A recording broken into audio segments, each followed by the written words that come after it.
This is the Rocking RoadShow, the only show for bikers, by bikers. Jump on as we talk all things motorcycle, maintenance, accessories, weekly rides, bike nights, and more. With your hosts, Alvie and The One3. So kickstands up and let's get rolling.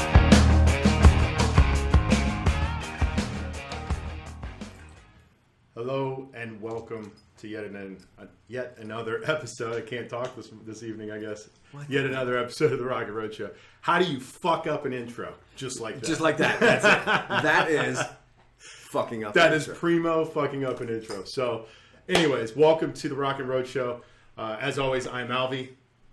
Oh, I'm the 1-3. That's me. That's him. That's me. That's you. It even says it. And we are here at the headquarters of the Rocking RoadShow, the 1-3 bar. 1-3 bar. So, some things you might notice right away. We do have a phone number going across the bottom of the screen this evening. I finally figured out how to take phone calls during a live show. So, you guys can get involved with the show via phone call, via the Facebook comments, like we've been doing. So, just trying to get more ways to get people involved with the show. So hopefully we can get that going and have some fun with it. So just kind of looking forward to seeing how it works. We tested it out. It does work. So that's a good thing. You might see us put some... you might see us put headphones in. That way we don't get any feedback going back and forth between the computer speakers and the microphone. So that's some it. new things, and we'll see what we can do. I think we got a really good show for you guys tonight. We kind of pimped out a topic that we were going to bring up today, so we're kind of get into that here shortly. The one thing I do want to do is something that we forgot to do last week. Yes. So I want to put that out now, and we'll start with that. So going across the screen now. Also, while I'm doing that, Bobby, go ahead and tell everybody about Dawn's Embroidery. I'm going to put a link to her website on the chat here. Okay, cool. Dawn's Embroidery. She's the one that does our shirts that we wear, the Rockin' RoadShow shirts. We got them on the back. They're not finished, but they're in process. She took our logo and made a screen printing of it and did an amazing job. She's going to be doing some embroidery on putting our names on our shirts and another logo on our pocket. She's a friend of ours. She's actually done some work for the crew of Blackbeard's Revenge, which I'm actually pimping today. This is my crew shirt. Now let me turn around and let y'all see it. Hey! All right, so I am representing the crew of Blackbeard's Revenge today. Yeah, she's a crew member and really good people. If you need anything done, T-shirt wise, embroidery wise, I think she does pretty much anything. It's all hats. It's all yeah. stuff, She does all kinds of stuff, man. For some reason, I can't throw that up on the. No, but I can't put comments on there. So I'll make sure I get it in there. I know we put it on last week's episode, but we totally forgot to give a shout out to Dawn. So Dawn, our apologies. We love you. Thank you. The shirts look great. I can't wait to get the second run going so we can get the front logo and our names and everything. But they look awesome. We had so many compliments at St. Pete Bike Fest. So for me and the 1-3, thank you so much. We really do appreciate it. Thank you very much. And I'm looking to get some T-shirts. I think we need. Yeah, I think we get some T-shirts made to hand out, just kind of. Willy-nilly style. Wad them up and throw them. Get them out there, man. So go see Dawn for any of your embroidery, screen printing, anything like that. Just go see her. Good people. So yeah, go to her website. Take care of it. It's going there across the screen. Like I said, I'll throw the link into the comment chain after we end the video. For some reason, we tried something new with the scheduling of the show, so it automatically went live, and for some reason with that I can't put a comment in, so learning new technology kind of makes it fun sometimes. Hey, so. At least you're the tech guy. If the 1-3 was in charge of it, I don't think we'd have anything going on. No, there'd be like a black screen. Maybe you'd get a picture of us once in a while. So with that out of the way, I put a post up on Facebook this afternoon. It was very quick. Threw a poll up there. I haven't got a chance to go back and look at it. Maybe I can try that real quick. But we are going to have the great helmet debate right here on the Rocking Road Show. I call it the great helmet debate because there are it's not that there's differing opinions here, but there are differing opinions between me and the 1-3. I'm from the school of I don't wear a helmet 24/7. I wear a helmet.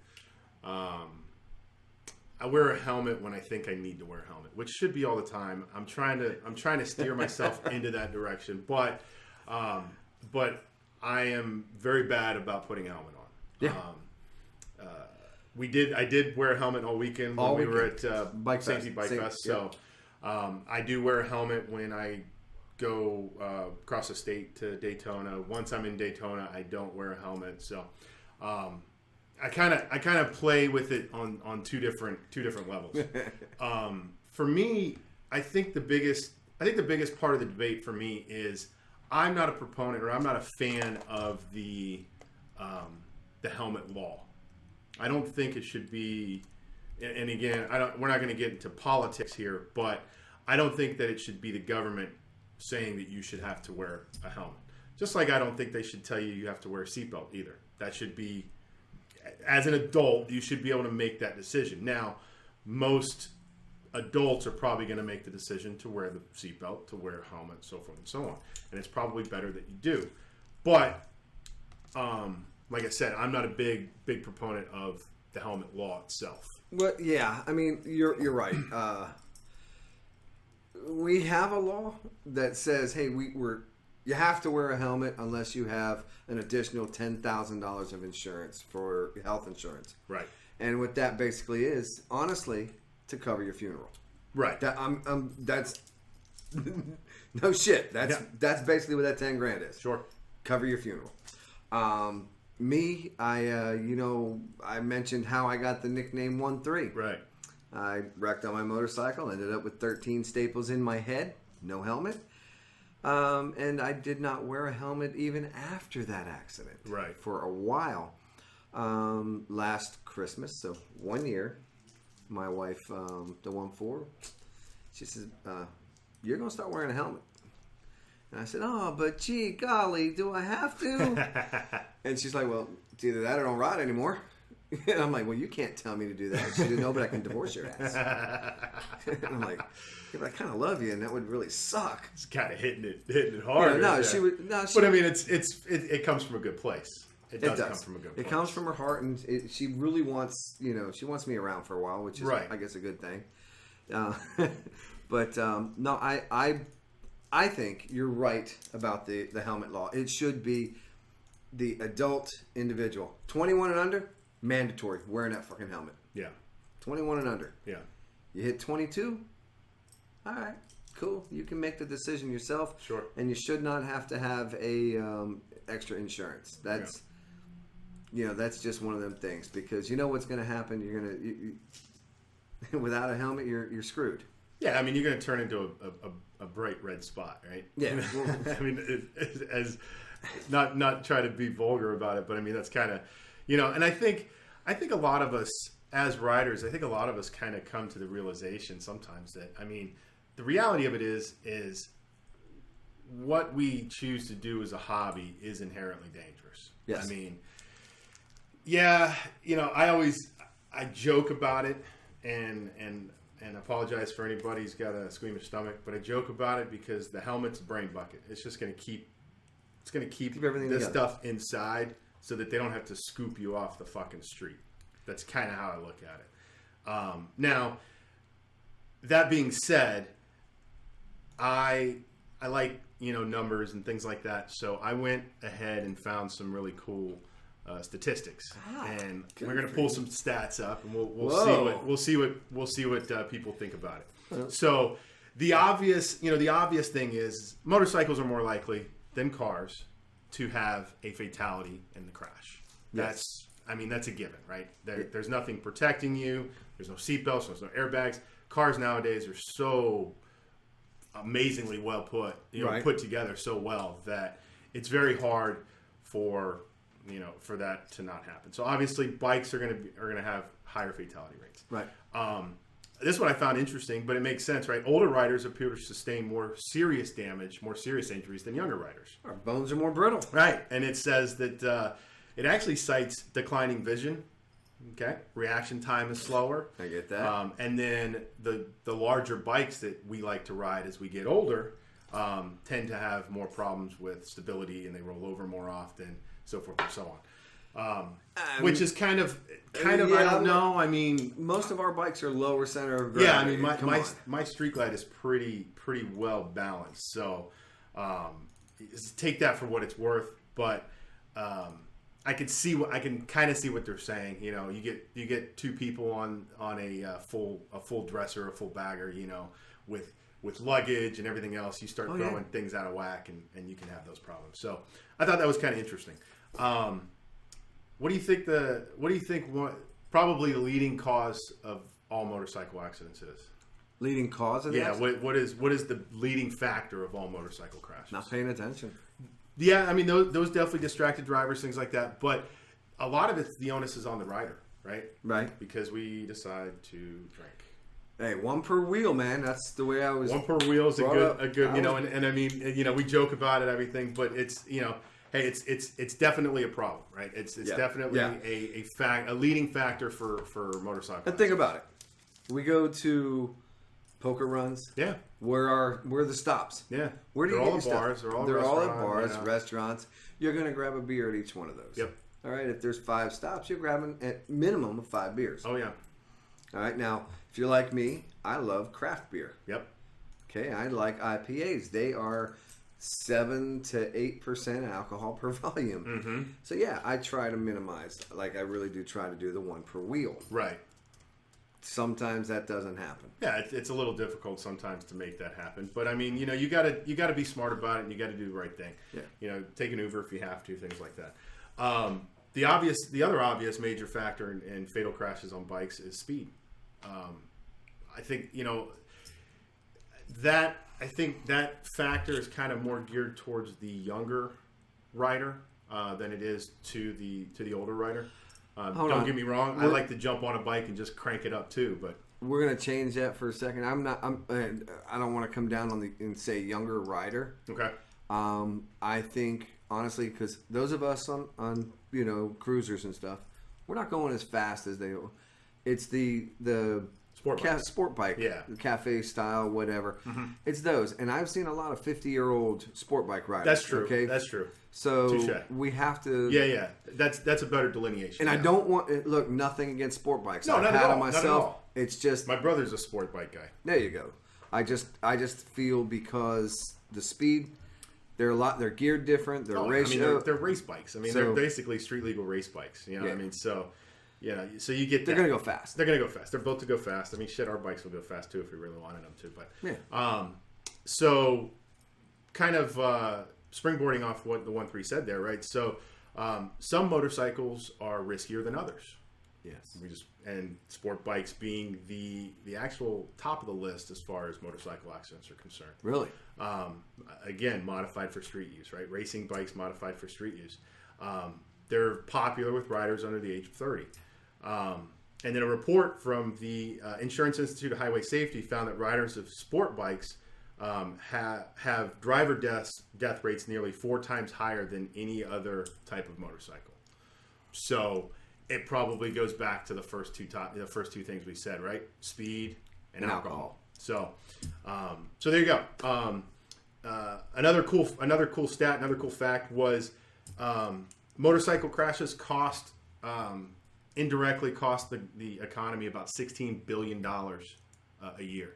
And that's based on emergency services, medical costs, rehabilitation, property damage, so forth and so on.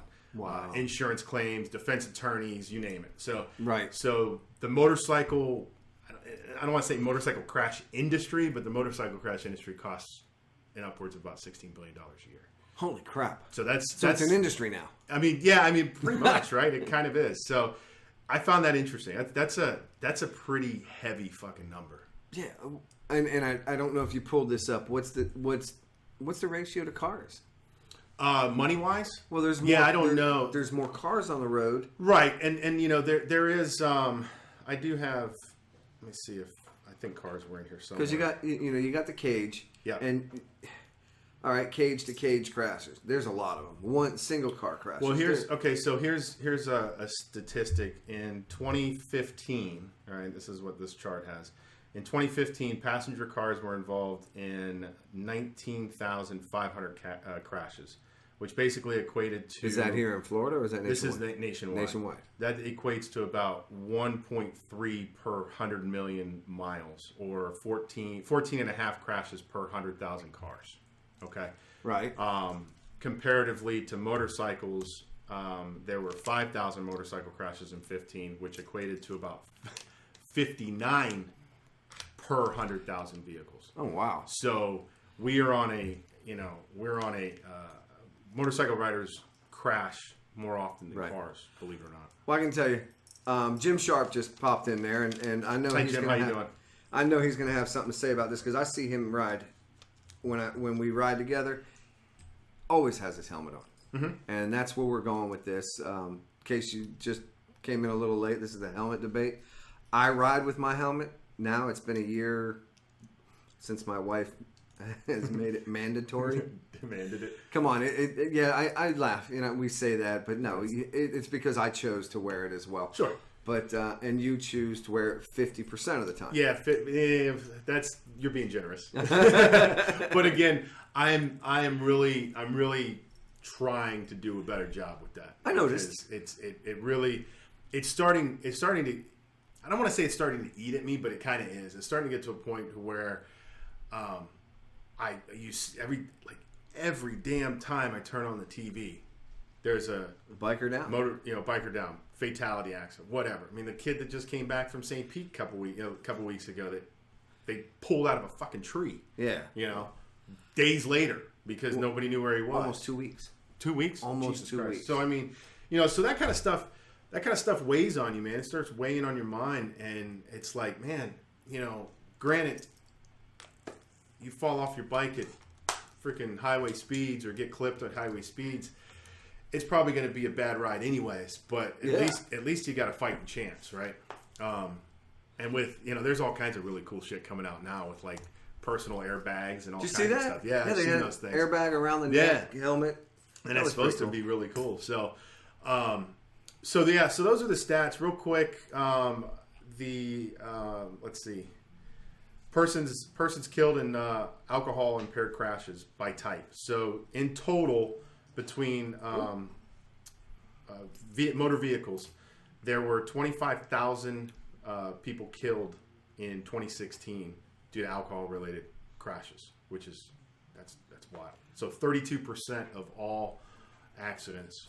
32% of all accidents, people died because of alcohol-related incident. On a motorcycle, it's 30%. So we're not that far off. We're not that far off. We're about the same. We're about the same. So we can't, everybody likes to toot the horn, right? We're safe riders, but and the thing that these stats don't account for is, was the motorcyclist drunk or was the cage drunk?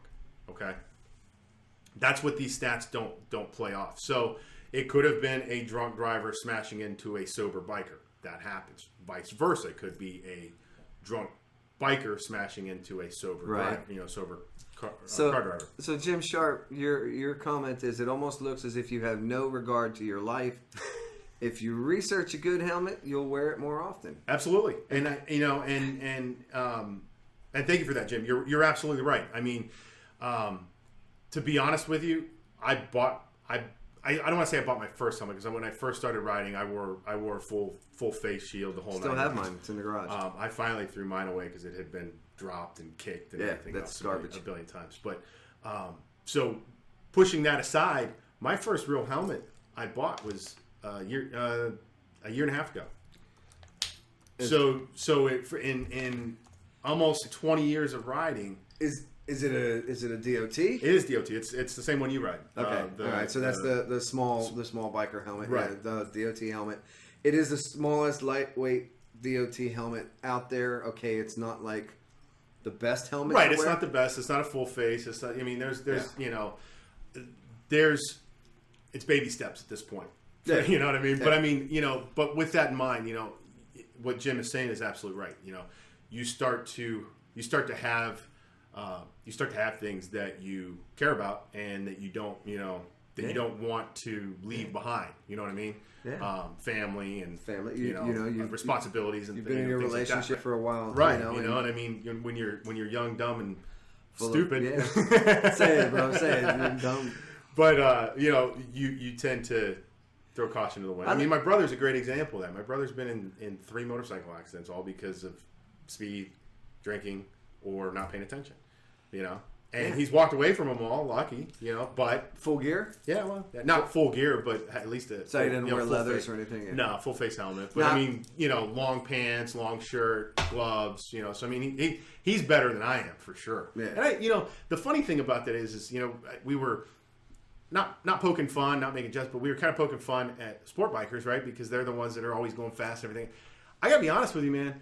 Every time I see a sport biker pass me, they're duded up, man. They've got leathers. They've got full leathers. They've got boots, armor. They got full helmets. I mean, they are probably they're probably safer riders than any of us are. Oh my gosh! All right, Jim. Scorpion makes a good helmet. They do make a good helmet. He says I have 12 helmets. Jesus. What, one for each month? Scorpion does have some really cool helmets. Another one that I've been looking at. It's pricey, but it's freaking cool shit. Senna got together with I want to say Bell. It might not be Bell, but Senna got together, and they have a half helmet with Bluetooth comms in it. Really? And it's got speakers, and apparently at highway speeds you can still have a full conversation with people you're connected to. Oh, that's pretty cool. Which is kind of a cool thing, But I've seen some of those Scorpion helmets. They got one that's a full face helmet that you can pull the front off of. So then it goes to a 3/4 helmet, and then you can pull basically the collar off, and you go to a half helmet. So I mean, really really cool stuff. The other thing to touch on with helmets, right? So obviously, the way that we can kind of combat motorcycle accidents, motorcycle fatalities, things like that, is safety stuff, right? So helmets have been proven effective in preventing death and reducing injuries in motorcycle riders. Yes. Period. Hands down. There's nobody out there, whether you're on the side of no helmet or you're on the side of helmet. Nobody's out there saying that it doesn't matter if you wear one or not. Obviously, it does. It helps. Right? It's going to help. The other thing that I was very happy to see the state of Florida do was now to get your endorsement, you have to complete a motorcycle rider course. Yes. Now, I will go a step ahead of that. When I was in the military, we're talking back in the 80s. Right. The military makes you go through a motorcycle safety course they do. In order to ride on base. Right. So they were pulling this from the Motorcycle Safety Foundation back then. Yeah. And so I've actually went through the course twice because they didn't know once you take it, it's lifetime. Because I got 2 bikes different times. Once when I was in the service, and then when you got out, and then when I got out and I was working for them, they made me go through the course again. But yeah, that I will say, I really dig that because you need to be trained. You need to know. And I like how they have my wife, the 1/4. She went through when she went to get her license. Right. She had to go through the motorcycle safety course, and that was a really eye-opening experience for her. And I got to watch. Oh yeah. And I'm sitting there going. I'm like, you gotta don't do, and I can't say anything. Right. So, but yeah, it was fun. It was really, really entertaining. Yes, Jim, we were probably getting there. Gloves, jackets. Yep. And that comes, with that, Jim, you're right on point there. The courses, one of the main things the courses promote is protective riding gear, right? Gloves, helmets. Boots, not sneakers. Long sleeves, reflective vest, or the shirt I'm wearing right now has reflective ink and stuff in it, and the other thing they do is to make sure that you're, ride sober, ride within your limits, those kinds of things. So. And yeah, I see you have fingerless gloves. I have both. I actually ride with fingerless, and sometimes, mostly in the cold weather, I'll ride with my leather full fingered gloves. Yeah, I mean, I always ride with full finger gloves. Yeah. So the fingerless, yeah. I used to ride with them, but I didn't like them, to be honest. I wear these. Yeah, I wear these. I do too, but it's you're definitely more blinged out than I am. But hey man. but yeah, I mean, I that was one thing I started doing a lot more when I got the Street Glide was wearing gloves. And it's so much better. Oh yeah, and you have the fairing blocking the wind, so it's not like you're doing it to protect it. Right. Because before, I wore them because of bugs getting splattered, rain hitting me, rocks hitting me. But now with the Road Glide, even though I have the apes, the wind still goes around. It still deflects around it. Absolutely. Yeah. And then just to finish up the little stats here and safety, sorry, right, kind of got sidetracked. No, it's good. Bikes are now coming with anti-lock brakes, which is huge. That obviously as riders we know learning how to stop properly is probably just as hard as learning how to go properly, right? I think I need to be retrained. Honestly, I'd love to go through another course. Yeah, and I'll tell you why. I've had my bikes; none of them ever had anti-lock brakes. Mm-hmm. The bike I have now has anti-lock brakes, and the first time that kicked in, it freaked me the fuck out. Yeah. I'm like, "What the hell?" Yeah, and it's just a clicking noise. But I back off a little, and even though it says don't pump the brakes, you hold them. You just let them do it. It still freaks me out. It freaks you out. So I back off. Even when you're in your car, it's the same thing. You're like, well, shit, what the hell, Yeah. But I'll tell you, man, it wouldn't be a bad idea for me and you to go and do the advanced course. Sure. Just do that because they have the the advanced rider course. We which can set they do all something up. Kinds of stuff. And I bet you Jim can probably help us out. Maybe he knows somebody that will do the advanced course. That's awesome.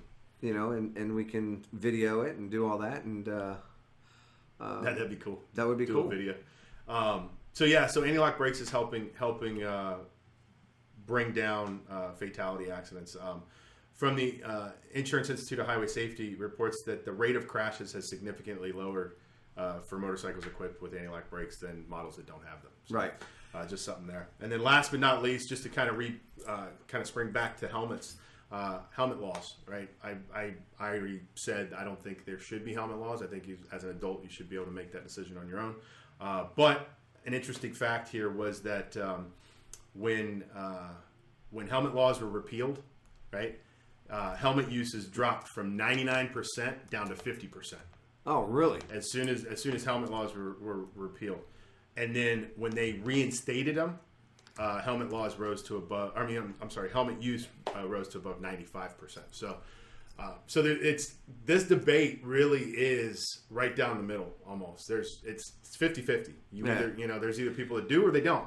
And a lot of people in states that require that have a helmet law. A lot of them, if they didn't have to wear it, they would. Right. Just interesting. And like you say, you're less than 50% usage. I'm 95%. Yeah. Because there are times, I'm rolling down Main Street of Leesburg or whatever. Right. Dude, that helmet's coming off. Yeah. Yes, I'm doing 5 to 4 to 3 right. to you're miles an hour. Walking your bike down the street. Yeah. Right. But, you can die at that speed. Oh, sure. Absolutely. My dad watched a dude drop 7 miles per hour. Yeah. He rear-ended somebody, hit head first, full helmet, full face, Yeah. Well, it was the old school, 3/4, real tight. Yeah. Bam! Watched him drop, killed him right in front of him. Yeah, I mean it's so it happens. It happens, and it's definitely like I said, it's one of those things that you have to make. I think you should make that decision on your own. And I think as you get older and you start getting more and more shit that you care about, and more that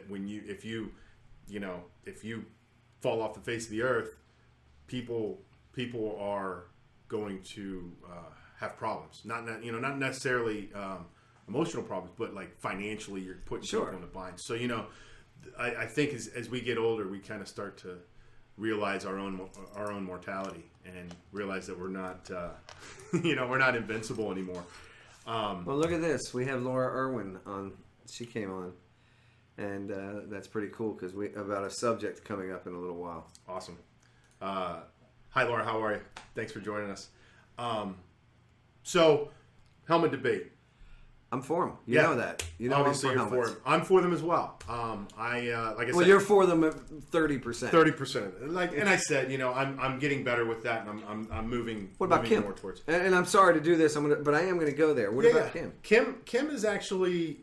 It's funny because Kim's getting it from the children, right? So the kids are, especially Crystal, is getting on her mom. Really? That you need to wear a helmet. You need to wear a helmet. Every time we go out riding and we don't wear a helmet, Crystal gets on Kim's ass all the time. So, Well, that's good. so I think there's just a lot of those factors are starting to kind of make their way into our existence. That hey, maybe it's time to start wearing helmets.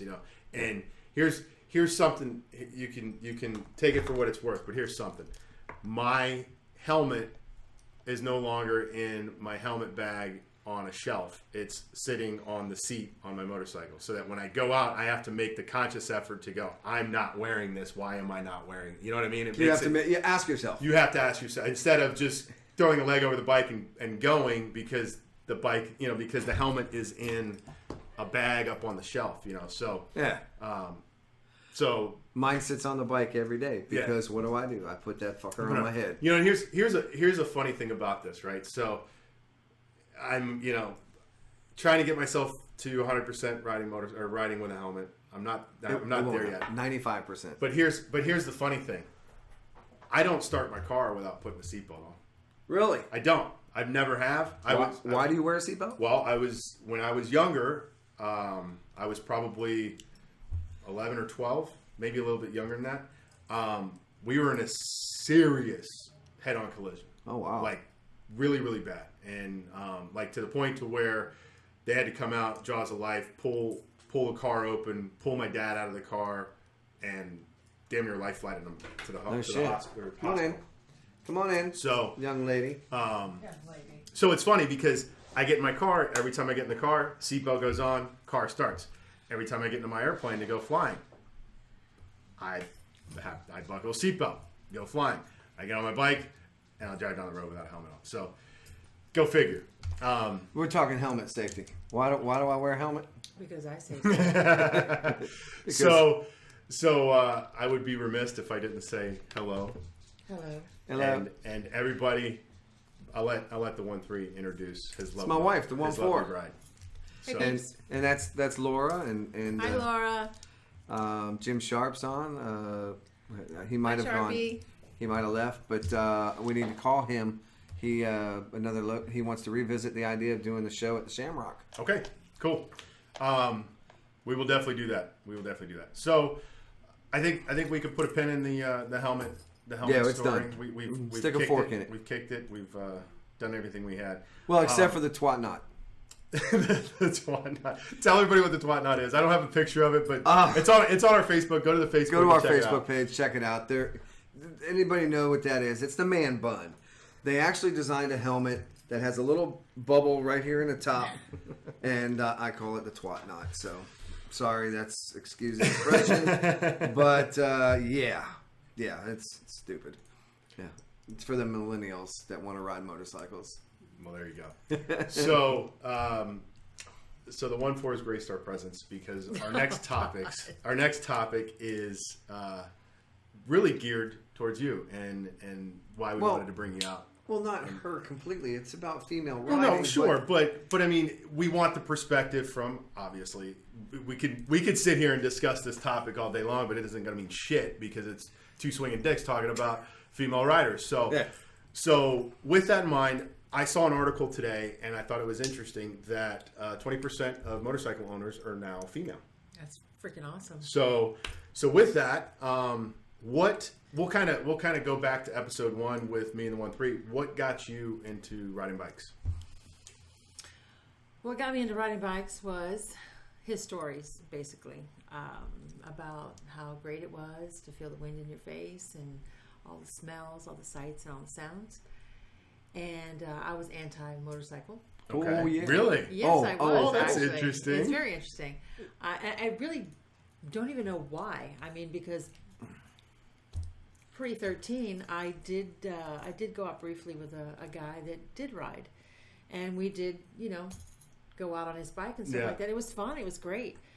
But then when I met him, he had a bike, and I was just like, no more bikes. no more bikes. No shit. It was just really weird. And I was like, no. And then when he got that bike off of his cousin, that was my RZ his RZ 350. Nice. I was Two like, stroke. Wee. I was like a lethal weapon. I was like, no.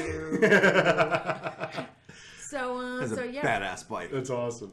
So for the longest while, I was like, no. And then I just kept hearing the stories, and then And I got scooters. yes, and I rode scooters, which is kind of stupid, but But Well, you I mean did. in Key West, it's kind of everybody does. Yeah, right? Everybody rides exactly. And I started getting a couple scooters, and I had like 3 of them at the house at one time. So she's riding scooters. That's hilarious. So just one day out of the blue, we had a Suzuki, was it 250? Or Ninja 250? Ninja 250. Ninja 250. And out of the blue, I just said, teach me how to ride. Nice. So here we were in front of our house. I'm on the 250, and it's like a kid following a kid on a bicycle without training wheels for the first time. I'm holding the seat. He's on the seat, and I'm just tooling down the street like, oh my God, And basically, he taught me how to shift. He didn't teach me how to ride. That's great. So How do you teach someone to ride? Yeah, you don't. You just got to do it. You just have to do it. Yeah, and you have it's really how to shift is really all you need to know. all And, you that's need to know. the same way I learned. My brother was like, "Hey, this is how you do it. This is how you do it," and you rock and roll. Yeah. So that's cool. So what was you hear all the stories and everything else, but why on your own and not on the back? That's I think that's the biggest question. I think most people want to know with female riders. In my case, I like to be in control in that scenario. Okay. Yeah. I feel like, control. Yeah. Basically, is basically what it is. If I'm going to go down, it's going gonna be you. It's going to be me. Yeah. It's not going to be because of somebody else. What do you mean if? Well, no, I have gone down. I mean, you're right. It's not a question of if; it's when. It's when, right? Absolutely. And I have. I've gone down 3 times in the beginning. Yeah. The very beginning on my first group ride. Oh yeah. That was pretty fucking Scared the embarrassing. shit out of me. Yeah. Wow. Because I was I was like 4 or 5 bikes back. Okay. So I didn't see it till I came around a corner and her bike's on the ground. That was the 3rd time. I'm talking about the first time. Our first big group ride with Rusty and all that. Oh, when you went up the hill. When I went up the well, hill. That's nothing. Yeah. And she just went down. And the guy behind me was really sweet. And he's like, oh, Yeah, because I was first. I left. He was like, oh, let me help you. I'm like, nope. Don't touch me. I'm fine. And I lifted that bitch up by myself, and I just gracefully got on and took off. That's awesome. I love it. So there you go. I think it's always. I love hearing stories of how people got into riding because everybody's story is different, but there's always a hint of the same stuff, right? It's always heard stories. Somebody they knew rode a bike, whatever it was, and eventually you catch the bug, and then you got it. You can't get rid of it. So. Which I did when he took me on my first country ride. Yeah. Yeah. The orange blossoms were in bloom. Oh, see, that's That was just like we went towards Dade City. That's my favorite time of year. When the orange blossoms are out, I will take as many back roads as I can to go through the orange groves just to. Oh my God, it's so good. I love it. What'd you tell me? What'd you say? She goes, now I know why you do this. and it took years, literally years from shifting, to actually her first long ride. Right. To where she finally said, now I know. Now I get it. I see, I see it, feel it, smell it. And it's not for everyone, It Right. really isn't. No, it's, it is what it is. I think you've got to find what makes you happy. And if it makes you happy, then get out there and do it. Crank some throttles and have some fun, right? Absolutely. Shit, get some wind in your hair. Yeah. So here's going on those numbers, right? I'm stat man today. In 2009, only 10% of owners were women. Really? So what? In 9 years, you've doubled. You've doubled. In doubled our numbers. female riders. So, and I think it's just going to keep going. We're breaking barriers. Absolutely. Well, and I saw an interesting article today, aside from this one, that it was a guy who went to New York City for the annual bike show that they do, where all the manufacturers come out and put out all their new bikes and everything. And he was like, you wouldn't believe how many of the manufacturers had signage or bikes or riding clothing or whatever that was geared directly towards women, because the manufacturers are seeing the uptick in ownership for women, so they're getting they're getting in front of that as well, trying to get you guys and get about time. More women on two wheels.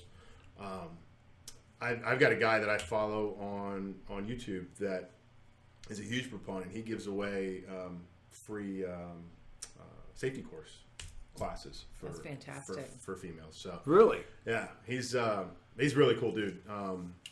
His name's Adam Sandoval. You guys go check him out on YouTube. He does a lot of stuff for vets and things like that. But that's one of the things that he's a big deal on, is getting women riding. So female riders, you guys are coming up, and it's great. I love seeing it. Well, all right. So I just went online just to see this, because I said, all right, well, how many female motorcycle clubs are there? Okay. Oh, just like female only? Female only. Okay. All right. Okay. So I decided to go online. I don't have an exact number here, but there is a web page that you can find. It's called the National and Regional Riding Clubs, specifically for women riders. Just looking at this, I see probably 40. Wow. 40 right here. There could be 50 to 75, because I mean we're talking throughout everywhere. I mean, you're talking the whole nation here. Name a couple, like New England. You have Babes, Boston Biker Babes. So we have the Divas here. Yeah, the Divas here. Diamond Girls in Massachusetts. New York, you have Bitches on Bikes. This is national, international. Let's see if the Bomber Girls, Chrome Angels, Chrome Divas, Diva Angels, Femme Fatales, Hurricane Biker Girls, Queen City Divas. I mean, there are The list goes on and on. probably 100 of them. Maybe I'll put this link up. I'll have Kevin put this link up on the page. And if you want to join a motorcycle club, see if these chapters are up for you in your area, check them out, because I bet there is. Because I know women like to ride with women. Well, yeah. I mean, Women just like to ride, period. Yep, absolutely. So female riders, awesome. That's really. I mean, it was an interesting stat, an interesting topic, and I'm glad you came in to. I'm glad you had me on the show. chit-chat with us. Definitely. Stay though. We'll finish up. You Yeah, can stay hang out with on. us for a little bit, and we don't have too much more to go here. We're getting short on time, so I want to make sure we cover everything.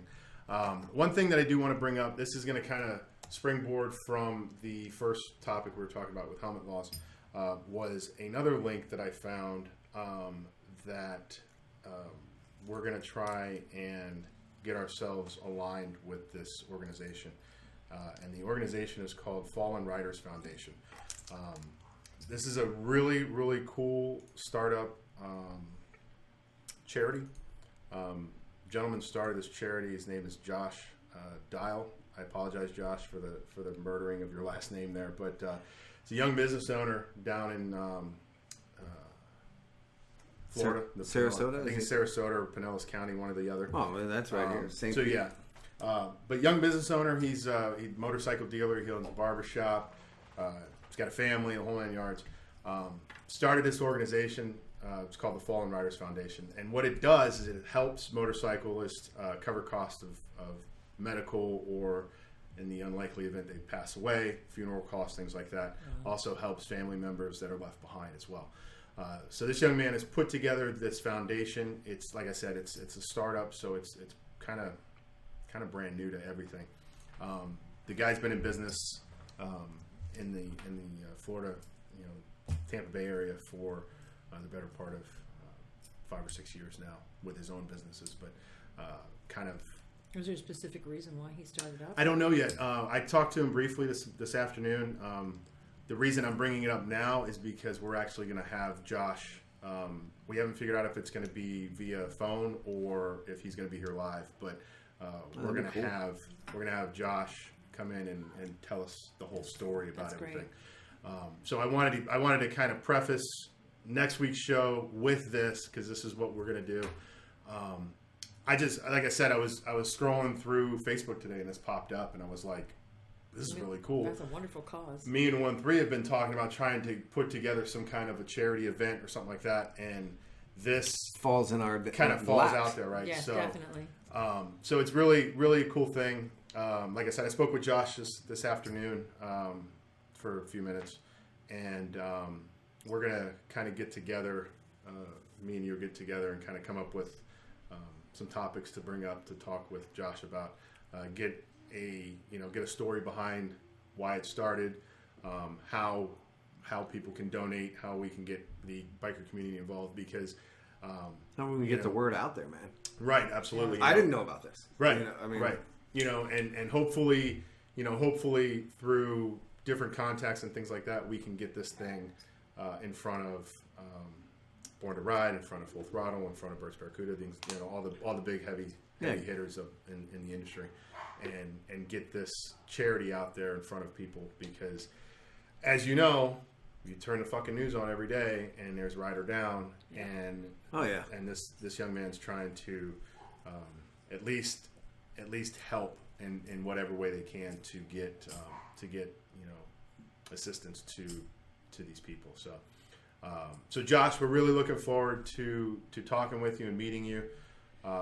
Really can't wait to sit down and really pick your brain and figure out, That'd be great. why we're here, why you came up with this It's got to be a great backstory to that. I would imagine so. I mean, the guy, like I said, young business owner, but he's been in the motorcycle business pretty much all his life. Right.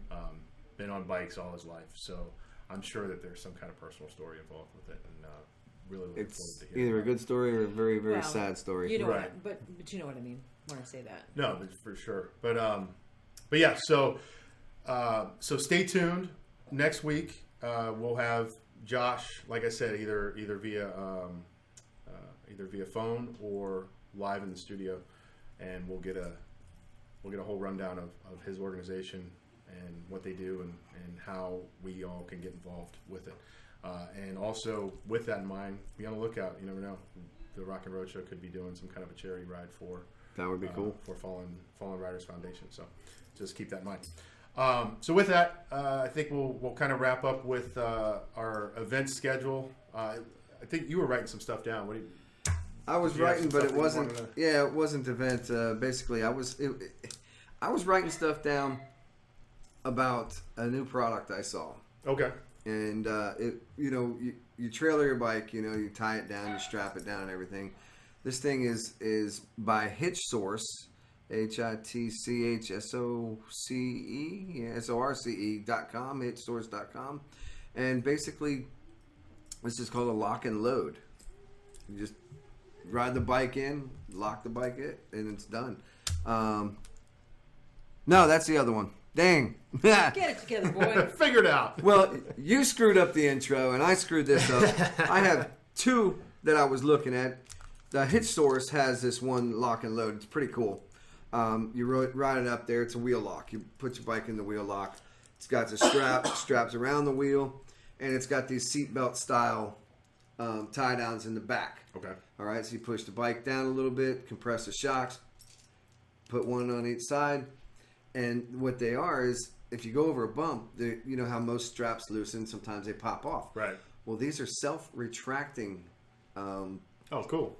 Like self-ratcheting? Self-ratcheting and self-retracting. Okay. So in other words, you go over a bump, they don't come out. They go in. They go in even They tighten further. a little more. Oh, wow. Okay. So they're made by a major seatbelt manufacturer. So it's pretty cool. They're self-tightening, self-ratcheting. They tie down. They have a new style that actually, if you have a trailer, you have one bike, and you're going to put it in the same spot every time. It's a hinge tie down. Okay. Basically, you lift up a flap, you pull the tie down out, close the flap, tie your bike down, and when you're done with it, close it back up and do everything. Interesting. And it's really cool. I didn't get a price. Go check them out, though. hitchsource.com. The other one that I was looking at is the B&W Biker Bar Motorcycle Tie-Down System. Now, this system basically is a bar you put underneath your bike. It's got 2 clamps, kind of C-clamps like this, that are padded so that they don't mar the frame or anything. Your paint stays nice and good. It's a little bit wider than your bike. It's locked in there. You ride the bike up. There's a receiving mechanism on the deck. Mm-hmm. Your bike locks into it. You step off the bike. You walk away. It's tied down. That's cool. They say no straps necessary. Yeah, I don't know. And I have a price for this one. This one's $374, so it's $375 total. But I would put 2 more straps just to make sure. But it's pretty rigid. I mean, the receiver it bolts down to the deck. It's got mounting plates under and on top of the deck. So it's pretty beefy. It's stout. It ain't going anywhere. Yeah. But to me, things can loosen up. Yeah, things for sure. can move around. I like this idea, because you're not compressing there again. Well, even with either one of these, you're not compressing your forks. You're not going to try blow out a seal. Right. For keeping them compressed too much. Lord knows I know what it's like to replace fork seals, only on a Yamaha, but it sucks. It sucks. It's not the best job. So yeah, if you're interested in getting tying things down in your trailer, check these out. You can even use this the motorcycle biker bar. You can use that in your house. Put it in the garage, and just roll your bike up. It locks into place. You don't have to have it on the stand. It stays straight up. That's cool. Check your oil. Do any little bit of maintenance that you need to do ground level. Yeah. Because you're not putting it up at that point. So there you Cool. go. That's so what I had. Full disclosure on those, we're not sponsored by them or anything like. These are just cool things that I saw, that the 1-3 saw and thought it would be really cool to share with you guys. So, so go check them out. We'll have links for all this stuff here when I get a chance to pop them into the comments comment stream. So before we go over time here, just to hit on the events again. Coming up, we've got the 20th annual Teddy Bear Toy Run on Saturday. Right. That's starting at Harley-Davidson of Tampa on Del Mabry, and it's riding to St. Joe's Children's Hospital to drop off toys, cash donations, and to the children at the hospital. It's sponsored by Fran Hosh and Harley-Davidson Tampa and our friends over at Full Throttle Magazine. If you guys want to go, bring a unwrapped toy or a cash donation for the hospital and the children. Remember that the children are between the ages of 1 and 17.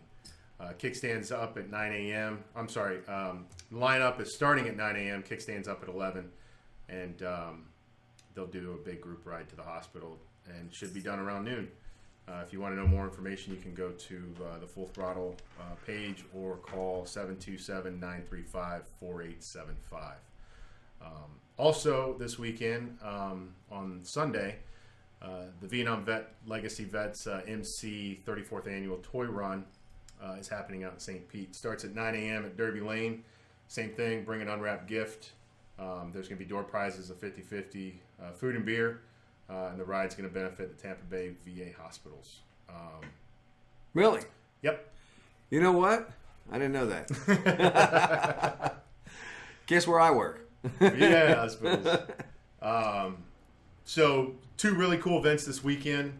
I don't know that I'll be able to make either of them, but if you guys can make them, check them out. Good cause, especially the one for St. Joe's. Absolutely. Also coming up next month, unfortunately, me and the 1-3 wanted terribly to go to this, but we're not going to be able to go. It's your Key West Poker Run. Saturday, January 12th. The registering is at K&G Cycles from 8 to 1. $10 hands or 3 hands for $20. Is that a sore ass ride? Yeah, it starts Pretty at much. K&G and goes to Gilbert's Resort, Almirada Fish Company, Boondocks, DeLuna's Bar and Grill, and ends at Sandbar. So they Sports start in Bar. Miami. Yeah, they start in Miami. and head So it would be a sore ass ride It would for be. us No doubt about because that. we'd be hauling ass down there the night the before. night before. Yeah. And they are teaming up with DoubleTree Hilton down in Key West. So if you guys need rooms, call them at 305-293-1818. I do know they're filling up fast. Yes, they are. I do know that. And if you need more information on the Key West ride, you can call 727-935-4875. That's at full throttle. And last but not least is the one that we're going to pimp. You guys are going to hear this every week from now until it happens, so suck it. Motorcycle Expo! That's it. The Motorcycle Expo, February throttle. 17th through the 10th. It is going to be at the new Burt's Barracuda location right across the street from Quaker Steak and Lube. There's going to be 7 national acts going on Thursday. Vixen. Brian, say again? Vixen's going to be there. Vixen is going to be there. Yep. Yeah. Brian Howe, former lead singer of Bad Company.